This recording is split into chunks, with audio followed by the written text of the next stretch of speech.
13 e no versículo 6, a parábola da figueira se estende. E disse esta parábola a um certo homem: tinha uma figueira plantada na sua vinha, e foi procurar nela fruto e não o achou. E disse o vinhadeiro: eis que há 3 anos venho procurar fruto nesta figueira e não o acho. Corta, porque ela ocupa ainda a terra inutilmente. E respondeu ele, disse: Senhor, deixa a este ano, até que eu a escape e esterre. E se der fruto, ficará, e se não, pois a mandará cortá-lo.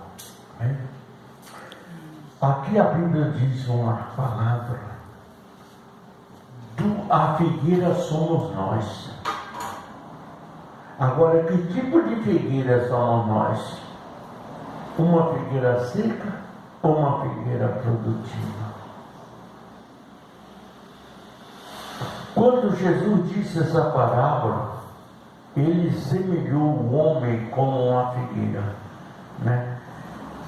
Deus plantou nós na face da terra. Deus cuida de nós aqui.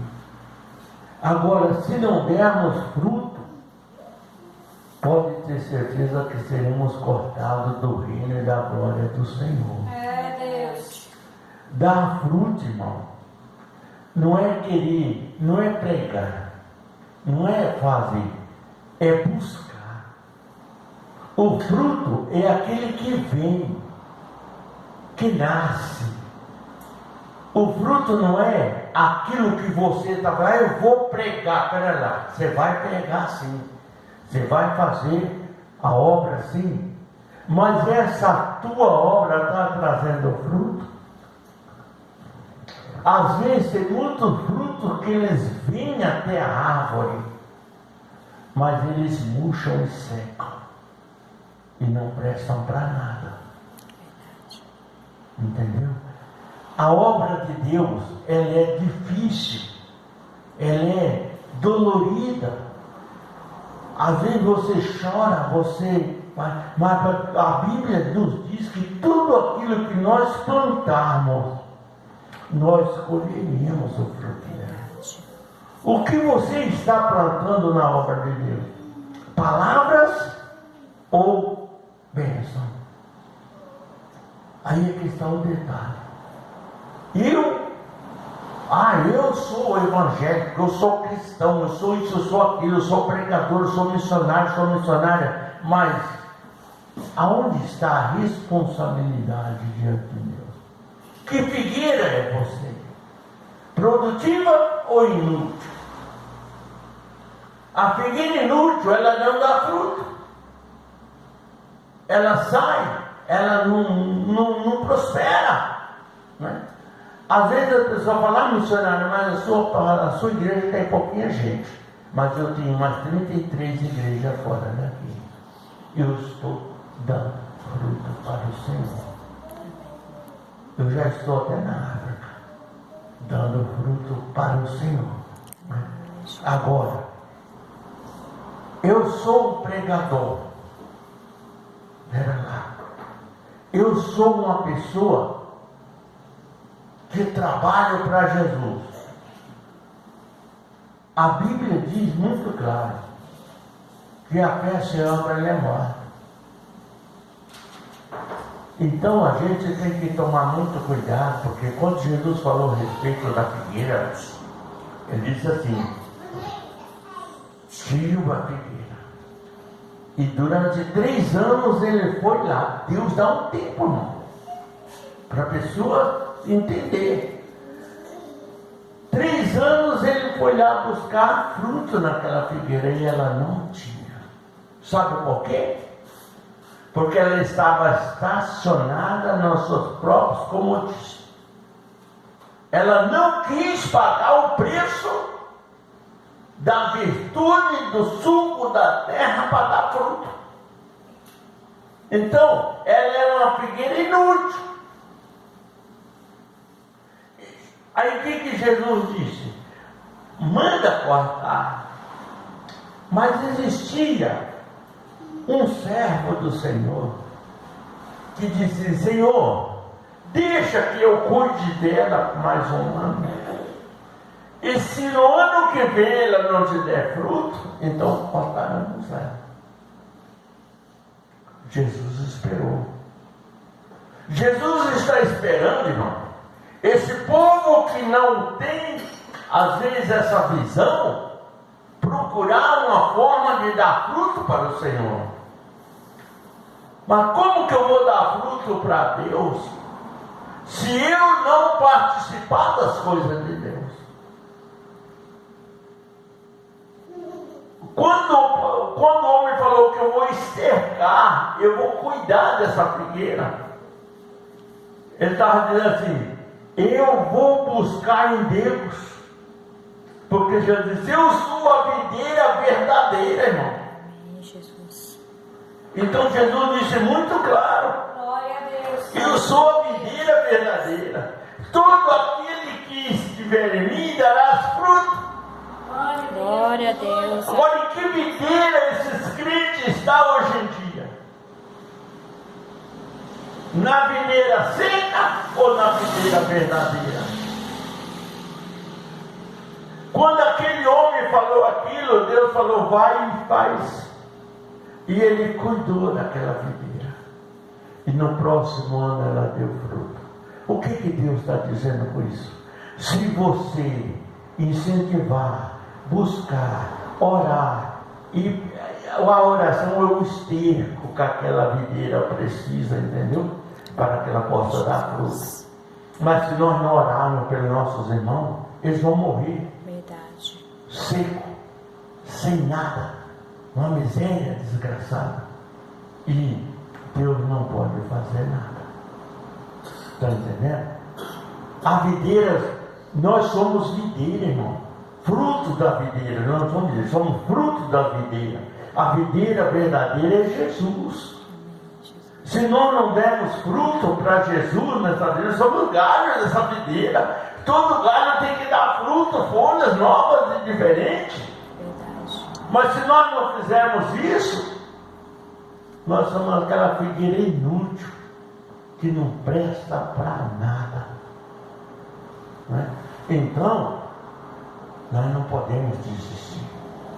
Nós temos que ir ao fundo, mais que nós pudermos, para dar fruto para o Senhor.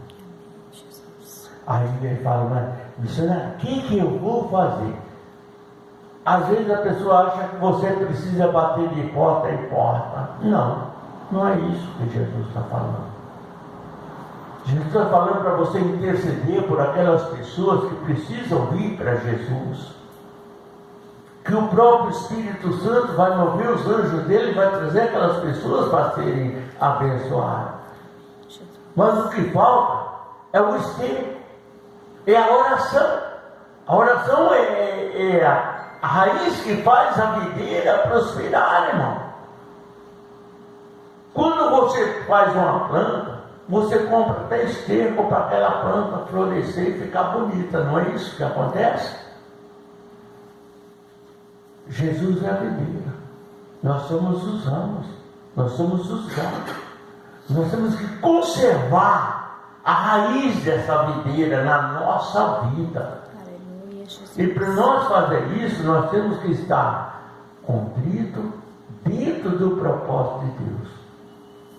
E olhando não para nós, não para o nosso futuro financeiro, mas sim pelo nosso futuro espiritual e dos nossos irmãos também.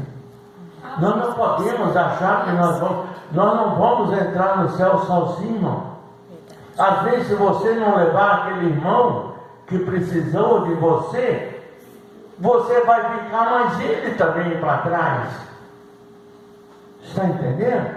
Então, o que acontece? Eu vou levar a palavra do Senhor Jesus, eu vou incentivar o irmão para ele participar das coisas de Deus. Aleluia, Jesus. Você não pode entrar numa festa sem participar dela, pode? Quem entra numa festa vai participar, vai comer de tudo que tem na festa, não é assim que acontece?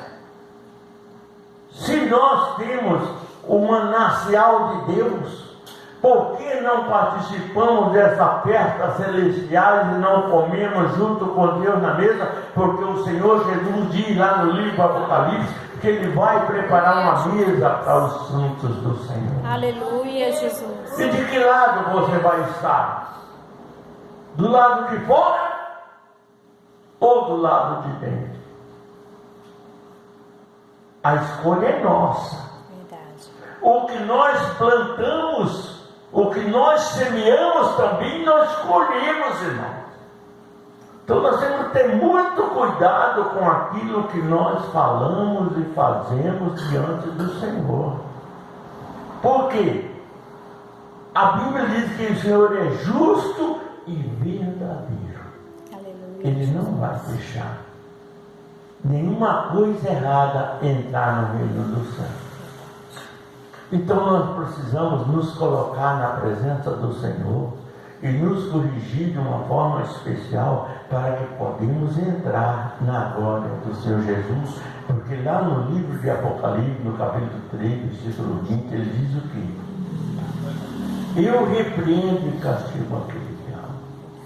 Mas antes ele disse assim: eis que estou à porta, irmão. Se alguém, ele não falou se você, ele falou se alguém ouvir a minha voz e abrir a porta, eu entrarei e cearei com ele e ele comigo. Glória a Deus. Olha bem, irmão, Jesus está batendo na tua porta agora. Amém, Jesus. O que você tem para oferecer para Jesus?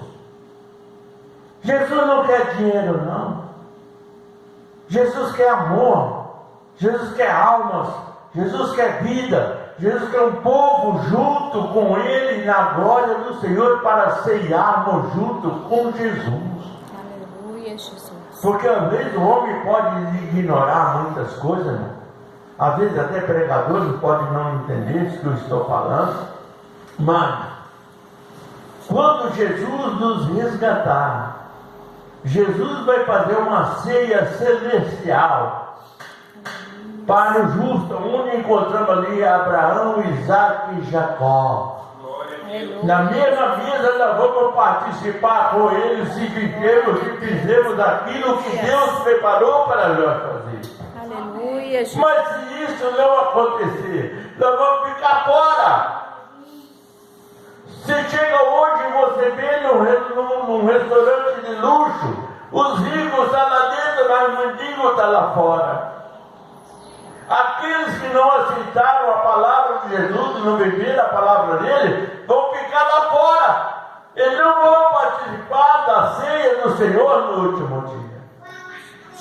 E dali, levantando da ceia, sentaremos no trono junto com Jesus. É isso que nós precisamos entender. Aleluia, Jesus. Nós não precisamos correr atrás de coisas financeiras. Nós precisamos correr atrás de salvação de almas para Jesus. Verdade. Você já pensou, quando você ganha uma alma para Jesus, quanto ela vale? Essa oferta se deu para Jesus. Uma oferta que não tem dinheiro no mundo que pague. Verdade. E Jesus vai receber essa oferta e vai te colocar num lugar de glória e de valor. Mas se isso não acontecer, nós acomodamos, cruzamos o nosso braço e olhamos só para nós e não olhamos para mais nada. quando chegar no dia da ceia do Senhor, junto com o Cordeiro de Deus, nós não vamos participar dessa ceia. Você já pensou nisso, né? Saindo daquela ceia, nós vamos para o trono. Oh, Jesus! Aí vamos descer com Jesus da Nova Jerusalém para habitar com Ele aqui na terra e Deus conosco. Amém. Você já pensou, irmão? Quão maravilhoso é Deus! Só que às vezes as pessoas não entendem e se acomodam. A canseira não pode tirar a nossa fé. Entendeu? A luta não pode nos vencer, irmão. Nós temos que vencer ela. A Bíblia diz muito claro no livro de Gálatas: resistir o diabo e ele fugirá de vós. Porque nós temos um inimigo contra nós o tempo inteiro. Na nossa vida conjugal, na nossa vida espiritual, na nossa vida sentimental, na nossa vida familiar, na nossa vida profissional, em toda a área da nossa vida, o inimigo está tentando nos diminuir para nos afastar da presença de Deus. Mas nada disso pode nos apartar dele. Entendeu?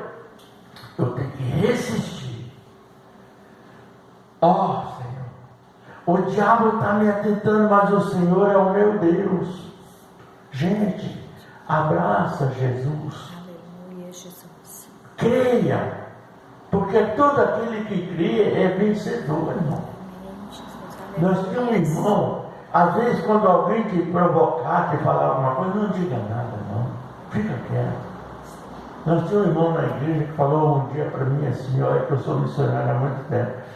E ele me ensinou uma palavra: missionário, o calado é vencedor. Esse irmão já foi para a glória com Jesus, mas eu ainda amo ele no meu coração, mesmo que ele tivesse vivo. Por quê? Ele me mostrou uma palavra que eu não conhecia. O calado é vencedor. Aí eu fui examinar por que ele falou isso. Jesus venceu por quê? Jesus calou. Jesus não falou nada. Quando ele disse aquela palavra para mim, ela entrou no meu coração e disse: o calado é vencedor. Jesus é vencedor ou não é? E Jesus venceu gritando ou calado? Aí eu guardei essa palavra para mim. Entendeu? Guarde ela para você. E tenha certeza que se você se calar, em muitas circunstâncias da vida, você é vencedor. Amém? Amém. Jesus. Glorioso Deus e eterno Pai, em nome do nosso Senhor e Salvador Jesus Cristo, eu agradeço, Senhor, por essa reunião. Estamos aqui, ó Deus, em poucas pessoas, mas eu creio que o Senhor terá grande movimento neste dia, nos cultos das irmãs, que é na quarta-feira. O Senhor abençoará o círculo de oração, que é a direção dos cultos da quarta-feira, Pai. O Senhor vai abençoar, vai prosperar, vai acrescentar almas, pregadores, vidas para serem salvas, em nome de Jesus. Que esta reunião, Senhor, na tua presença vai gerar frutos valorosos com abundância, em nome de Jesus. Amém? Amém. Que a graça e a paz e o amor do nosso Senhor Jesus Cristo esteja com cada um de vós. Amém? Amém. Que Deus abençoe. Se você tem a sua oferta,